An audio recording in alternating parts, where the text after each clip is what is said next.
Such a pleasure to talk to you about this film. As a movie geek, I was like a movie geek in a candy store seeing those iconic characters together on screen. For you, was it a mixture of a pleasure and a challenge?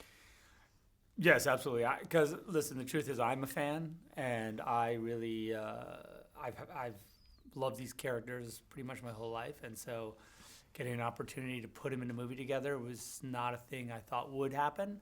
Other than just in my mind, maybe. And so to actually do it and be on set and have these guys, standing in front of me was really beyond a dream come true, and more. Yeah, people. I often get the question like, "Oh, do you feel pressure about the movie? Do you feel pressure?" I felt pressure the whole time, but mostly it was pressure and sort of stress I put on myself because I wanted it to be right. And I'm really happy with the way those guys portrayed these characters, and it's really a lot of fun.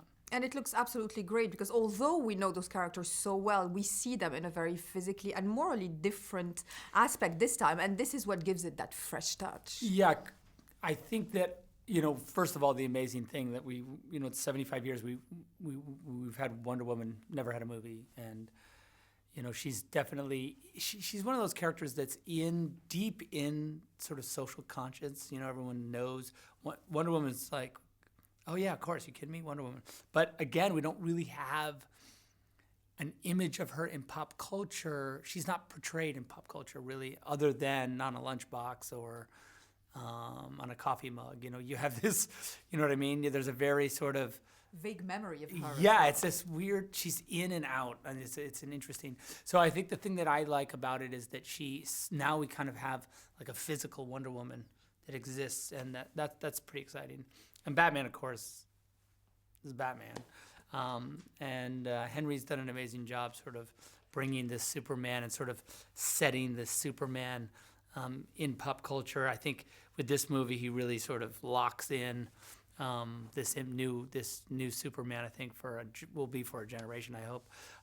And Ben, Ben's Ben, and his Bruce Wayne. To me, it's pretty iconic and awesome.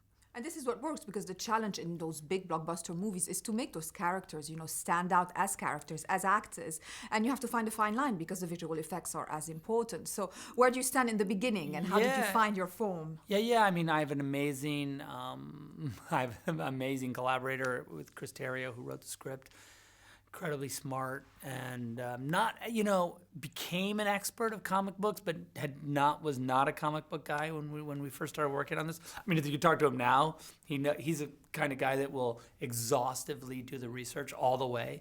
Mm-hmm. And so when he put his mind to this, really just dove in all the way. But I think that's why the way into this movie is much more about the characters and about what sort of mythologically they represent and their place sort of in our world in a way. But it's not our world, but it is our world, right? It's not our problems, but it is our problems. That's the great thing that I think that Chris was able to achieve with the script. And I think, look, the truth is this movie has a lot of character in it, and maybe a lot more than people would think. And I think that's the cool thing about it. We took our time to get it to make sure that you understood the conflict between these two.